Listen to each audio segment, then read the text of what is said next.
So apparently, Cyril Pinocchio Ramaphosa wants to fire all the incompetent ANC ministers and mayors.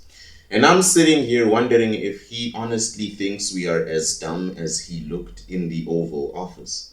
The audacity of this whole situation is absolutely sending me to another dimension. So let me get this straight. Cyril Pinocchio, I don't know nothing about nothing, Ramaphosa, is being asked to fire other people for incompetence. Like asking ESCOM to fix the electricity problem.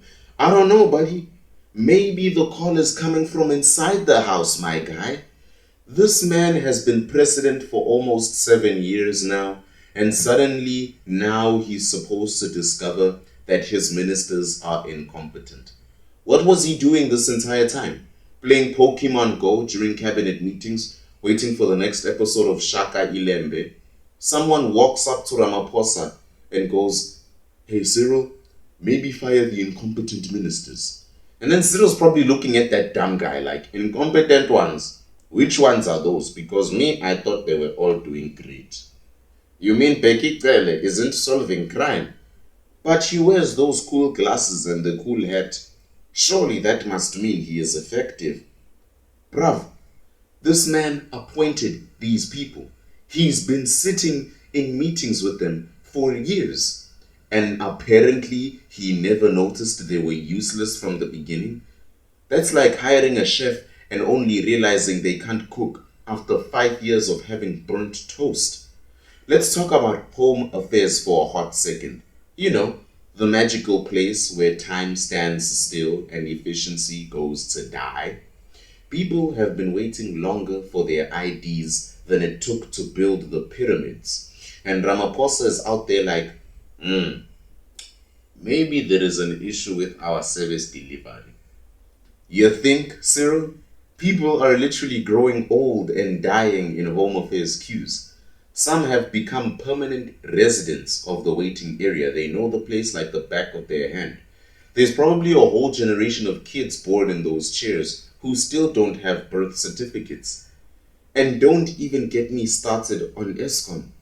We've been sitting in the dark for so long that some people think load shedding is a traditional South African cultural practice. We light the candles every night so that Digoloshi doesn't come and fetch us. Kids growing up are thinking candles are a primary light source in houses. They're going to visit other countries and be like, where are your scheduled power cuts? Because this is weird. But Cyril has been addressing the load shedding situation with the same energy as someone addressing a leaky tap with a band-aid. Very thorough, very effective, isn't it? Here's what's really happening though, because this is where it gets spicy. Cyril wants to throw everyone under the bus to save his own skin. It's the ultimate political survival strategy. It's not me who is incompetent. It's all these other people you're seeing here I personally chose and worked with for years. That's like being the captain of a sinking ship and being like, the problem isn't my navigation. It's all these holes in the boat that I definitely did not cause. Wink, wink. Bro thinks if he fires everyone else, people will forget he was the one running the show while everything fell apart. The funniest thing is that Cyril is acting like he's just discovering corruption and incompetence in the ANC. Like he's some external consultant who just arrived and noticed things weren't working properly. Wait. Let me check something. There's corruption in the ANC. Since when? I had no idea. Even though they stole my iPad and I've been a member for 30 years and a president for 7 years. It's giving major, I live in this house, but I have no idea where there was a party in my living room energy. It's very believable, Cyril. Trust me, very convincing. And the timing of this whole thing is chef's kiss perfect. Right when the international pressure is mounting, when our economy is collapsing, when people are fleeing the country, suddenly Cyril discovers that maybe his team isn't the one performing. It's like realizing your house is on fire only when the fire department arrives, like that dog in the fire meme. This is okay. There's a fire in my house. I mean, I want to make a quick rundown of who should be getting these pink slips. Number 1, Becky Mr. 10 missed calls. This man has been fighting crime with the same effectiveness as fighting a lion with a pool noodle. Crime goes up, he buys cooler sunglasses and better hats. Very strategic. Number 2, whoever is running Home Affairs. I honestly don't even know their name because they're more invisible than load shedding solutions, which actually makes this much more shadier than I thought. They have mastered the art of making simple processes take longer than university degrees, and both of them get you no job afterwards. Number 3, the ESCOM board should get a pink slip. These people could mess up a cup of tea. Actually, they probably have messed up more tea because there's no electricity. Actually, they couldn't have messed up tea because there's no electricity to boil water. Number 4, anyone connected to VBS. If you were involved stealing granny's pension money, then maybe public service isn't good for you. Just a thought from the Sama. But here's what kills me. Cyril actually thinks this strategy will work. He thinks if he fires a few people, suddenly everyone will be like, wow, what a great leader. He really cleaned house. Some people probably will fall for it too. That's the sad part. They'll be like, finally, President Ramaphosa is taking action, yay, while completely forgetting he was the one who enabled this entire mess in the first place. It's like praising someone for cleaning up a mess they made while you were busy watching them make it. The amnesia is real. Meanwhile, the rest of the world is watching this political theater you call South African politics like it's a comedy show. Foreign investors are taking notes for their why we don't invest in South Africa presentations. Well, their president recently just discovered after 7 years that his entire cabinet might be a little incompetent. Very reassuring for long-term planning. Ain't that the bloke who will be the guy to president the entire country, eh? The real issue isn't just the ministers and mayors. It's the system that produces incompetent leaders. It's the cadre deployment that prioritizes loyalty over competence. It's the culture where connections matter more than qualifications. I could get the highest marks in my college. If I don't have a connection, I'm not getting a job. But addressing that would mean admitting that the entire ANC approach to governance is fundamentally flawed and has failed. And Cyril is not about to admit he failed, because then he'd have to fire himself. You see what I mean?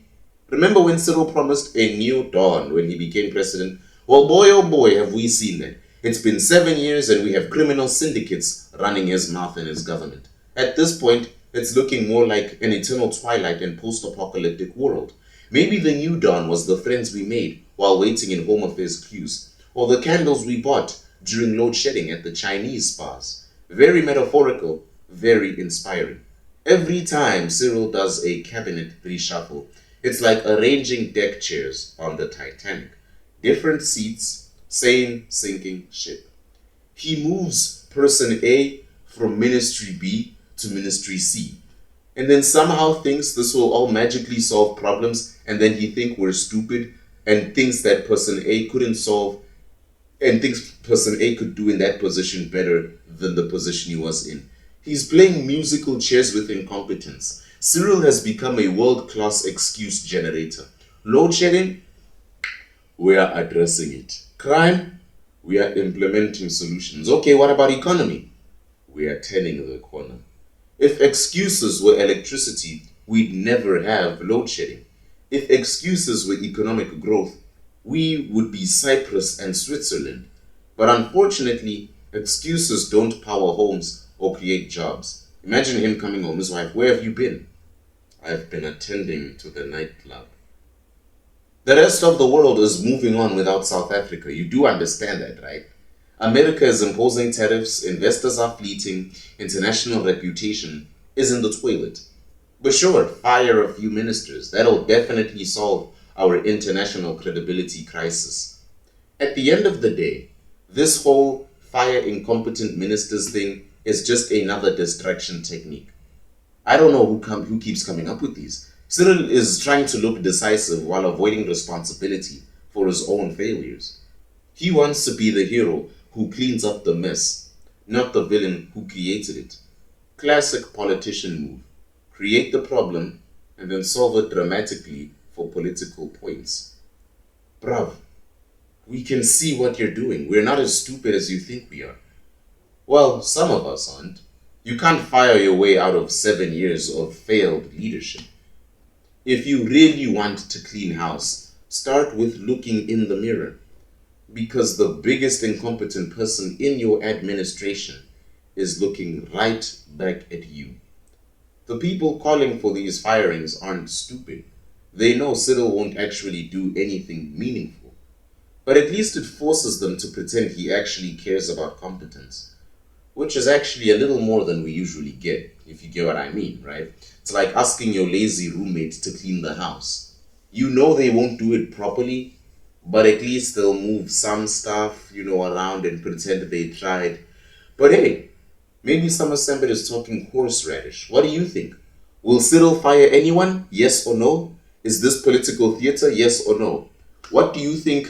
And if you think he's firing a minister, who do you think should get the boot first? Drop your thoughts in the comments, because this situation is absolutely ridiculous. Like, if you actually see through Cyril's blame everyone else strategy, this is really ridiculous. Share this with your friends, who need a good laugh at our president's expense. Subscribe for more political comedy gold. This is the Summer Sambit, and like always, I'll see you next time. Wait.